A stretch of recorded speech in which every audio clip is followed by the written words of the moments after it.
আসসালামু আলাইকুম গাইস, আজকে আপনাদের মাঝে আরেকটা রেসিপি নিয়ে আসলাম। রেসিপিটা হলো সেই স্বাদের নওয়াবি সেমাই রেসিপি। ঝটপট যত রান্না চ্যানেলে সবাইকে স্বাগতম।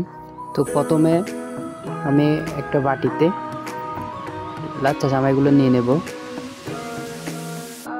নিয়ে হালকা করে এগুলো ভেঙে নিতে হবে। তো একটা কড়াইতে আমি প্রথমে ঘি দিয়ে দিলাম, সামান্য পরিমাণ ঘি দিয়ে লাচ্ছা সেমাইগুলো দিয়ে দেবো। লাচ্ছা সেমাইগুলো দিয়ে শেষ হয়ে গেলে ভালোভাবে চামচ দিয়ে নেড়ে চেড়ে দিতে হবে, যাতে ভালোভাবে ঘিয়ের সাথে মিক্স হয়ে যায় এবং হালকা হালকা একটু লাল একটা ভাব চলে আসে। তো আমার শেষ। এখন আমি চিনি দিয়ে দিলাম, 2 চা চামচ চিনি দিয়ে দিলাম, সাথে 2 চা চামচ পাউডার দুধ দিয়ে দিতে হবে, যাতে ভালোভাবে এগুলো দেখতে ফ্লেভারটা অন্যরকম আসে।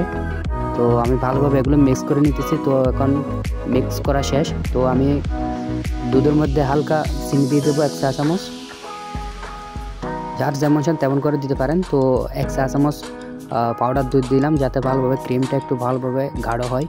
তো 2 চা চামচ দিয়ে দিলাম। তো আপনারা যা যেমন ইচ্ছে তেমন করে দিতে পারবেন, তবে ক্রিমটা যাতে গাঢ় হয় সেইভাবে দিতে হবে। তো কর্নফ্লাওয়ার নিলাম একটা বাটিতে, 2 চা চামচ কর্নফ্লাওয়ার নিয়ে হালকা পানি দিয়ে হালকা নেড়ে চেড়ে নিয়ে নিলাম।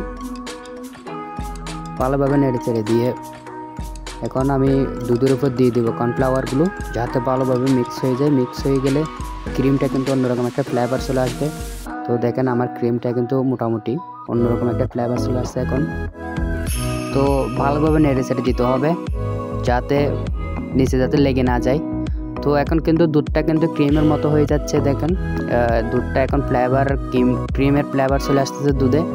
তো যতক্ষণ না গাঢ় হয়ে যাচ্ছে ততক্ষণ নেড়ে চেড়ে রাখতে হবে ক্রিমটা। যদি নেড়ে চেড়ে না রাখি ক্রিমটা নিচে কিন্তু লেগে যাবে, সেই কারণে ভালোভাবে নেড়ে চেড়ে দিতে হবে। দেখেন ক্রিমটা কত গাঢ় হয়েছে। তো অনেক সুন্দর একটা ফ্লেভার চলে আসছে, সুগন্ধি চলে আসছে ক্রিমে। তো আমি ক্রিমটা নিয়ে নামিয়ে নিলাম। তো একটা গ্লাসে প্রথমে সেমাই দিয়ে দিলাম, 2 চা চামচ সেমাই দিলাম। 2 চা চামচ সেমাই দিয়ে এর উপরে হালকা ক্রিম মেরে দেবো, যাতে ক্রিমগুলো নিচে চলে যায়। সেমাইগুলো আমাকে একদম ঢেকে দিতে হবে ক্রিম দিয়ে, একটা লেয়ার যাতে চলে আসে। দেখেন সুন্দর একটা লেয়ার চলে আসছে এখন। তো এর উপর আমি আবার নওয়াবি সেমাই যেটাকে বলে সেটা রেডি করার জন্য আরও 2 চা চামচ লাচ্ছা সেমাই দিয়ে দিলাম। তো আমার বয়স কিন্তু ততটা ভালো না, সবাই কমার চোখে দেখবেন, আমি নতুন তাই হয়তো বুঝতেছি না বা অত স্পষ্ট না আমার কথাগুলো। তো সবাই বোঝার চেষ্টা করবেন, একটু বুঝে নেবেন কষ্ট করে।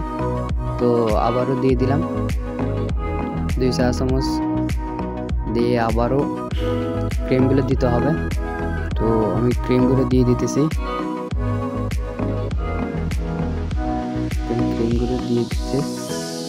দেওয়ার পরে সে একটা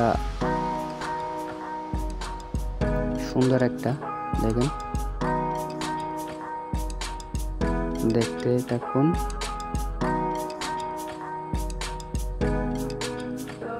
হ্যাঁ দেখেন এখন তো আমার কিন্তু দিয়া শেষ। এখন উপরে যার আমার বাড়িতে যেগুলো আসলে আমি সেগুলো দিয়ে তৈরি করলাম, তার কারণে আমি বাদাম দিতে পারলাম না, আমি কিশমিশ দিয়ে উপরটা দিলাম। দেখেন তো কত লেয়ার হলো, দেখেন তো 1 2 3 লেয়ার। একটা গ্লাসে কিন্তু 3 লেয়ারই হয়, এর চেয়ে বেশি হয় না। তো আমি একটা বাটিটি নিয়েছিলাম, যেটা আপনাদেরকে দেখা নাই, শুধু গ্লাসেরটা দেখাইছি। তো দেখেন কত সুন্দর লাগতেছে। এটা দেখতে যেরকম সুন্দর, নাম যেরকম সুন্দর, খাইতে তার চেয়ে 1000 গুণ সুস্বাদু বেশি নওয়াবি সেমাই। তো দেখেন আমি 1 চামচ নিয়ে নিচ্ছি। দেখেন একটা ফ্লেভার, দেখেন ক্রিমটা সেই একটা ফ্লেভার চলে আসছে ক্রিমে। তো সবাই ভিডিওটা শেয়ার করবেন, আমার চ্যানেলটা সাবস্ক্রাইব করবেন, লাইক করবেন, কমেন্ট করবেন। তো সবাইকে ধন্যবাদ আমার সাথে এতক্ষণ থাকার জন্য। সবাই আমার জন্য দোয়া করবেন। সবার সাপোর্ট ছাড়া আমি কখনো বড় হতে পারবো না, সবাই সাপোর্ট করবেন। সবাইকে ধন্যবাদ। আসসালামু আলাইকুম।